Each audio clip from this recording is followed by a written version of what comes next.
gospel lesson this morning is the very gospel lesson that we're talking about. It comes from the Gospel of Mark, chapter 5. We'll be looking at verses 21 to 43. So if you have your scriptures with you and would like to turn with me, we're looking at Mark 5, 21 to 43. Let's listen now to the words of this gospel. When Jesus had crossed again in the boat to the other side, a great crowd gathered around him, and he was by the sea.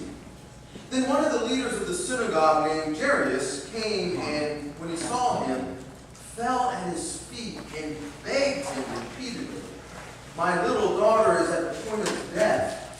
Come and lay your hands on her, so that she may be made well and live." So Jesus went with him, and a large crowd followed him and pressed in on him. Now there was a woman who had been suffering from hemorrhages for 12 years.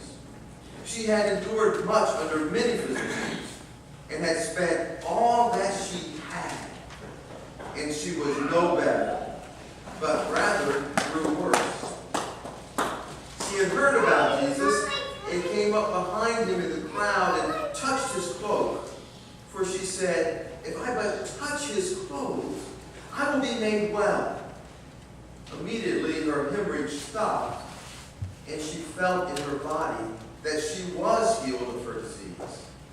Immediately aware that power had gone forth from him, Jesus turned about in the crowd and said, "Who touched my clothes?"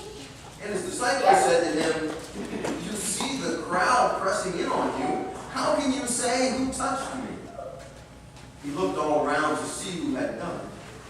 But the woman, knowing what had happened to her, came in fear and trembling, fell down before him, and told him the whole truth. He said to her, "Daughter, your faith has made you well.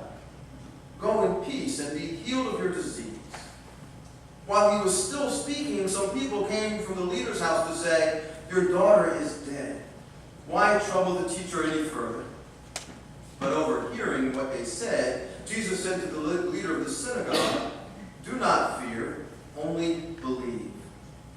He allowed no one to follow him except Peter, James, and John, the brother of James. When they came to the house of the leader of the synagogue, he saw a commotion, people weeping and wailing loudly. When he had entered, he said to them, "Why do you make a commotion and weep? The child is not dead, but sleeping." And they laughed at him. Then he put them all outside and took the child's father and mother and those who were with him and went in where the child was. He took her by the hand and said to her, "Talitha kum," which means, "Little girl, get up." And immediately the girl got up and began to walk about. She was 12 years of age. At this, they were overcome with amazement. He strictly ordered them no one should know this, and told them to give her something to eat. This is the word of God for the people of God. Amen.